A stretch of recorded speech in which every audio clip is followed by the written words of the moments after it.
بسم الله الرحمن الرحيم، والصلاة والسلام على أشرف المرسلين سيدنا محمد صلى الله عليه وسلم. يسعدني النهاردة ويشرفني إن أنا أكرم ولادي وأبنائي ولاد قسم الهندسة والميكنة الزراعية الفائقين والمتميزين في وحدة المنشآت الزراعية للصف الثاني الزراعي، فصل تانية سادس وتانية سابع. هنبدأ التكريم لفصل تانية سادس. الطالبة المهندسة أسماء عبد الله.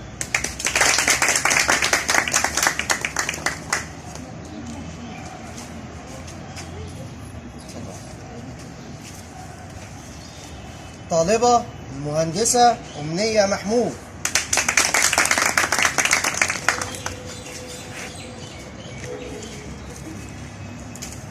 طالبة مهندسة إيمان محمود.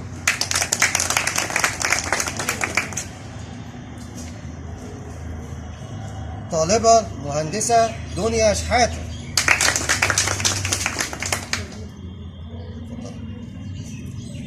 طالبة مهندسة دنيا محمد.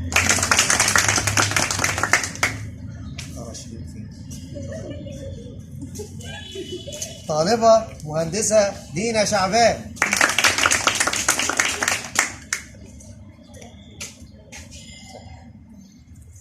طالبة مهندسة ريهام وليد.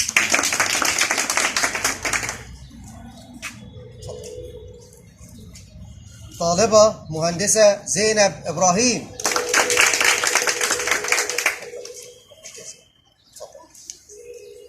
ودلوقتي مع فصل تانية سابع. طالبة المهندسة صفاء السيد.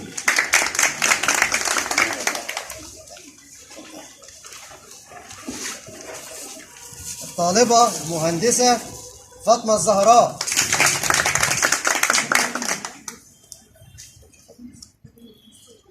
طالبة مهندسة مروة رمضان.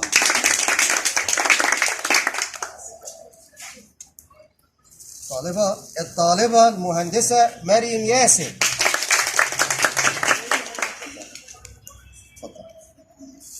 طالبة المهندسة منى خيري.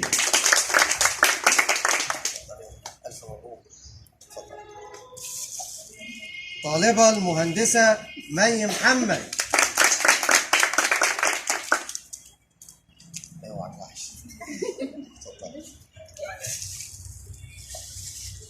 طالبة مهندسة ندى محمد عز.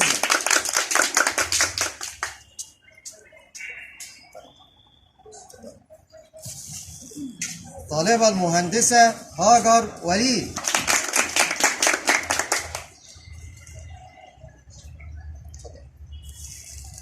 طالبة المهندسة ولاء أشرف. طالبة المهندسة ولاء عليوة.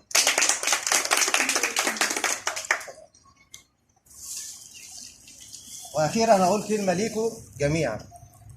أنا متشكر ليكم جميعا، وأمل فيكم إن أنتوا تكملوا نفس المسيرة، وما تبقاش ديت النهاية، تبقى ديت البداية. بداية مش لسنة تانية ولا تالتة، البداية لحياة أفضل وسعيدة. إن شاء الله كلكم تخشوا كليات وتبقوا مهندسة كبيرة وأم عظيمة. وشكرا لكم جميعا. شكرا. كل حلم كبير بتبقى بدايته فكرة، ناسين اللي فات ودايما باصين لبكرة، ومفيش حاجة مستحيلة تقدر عليها.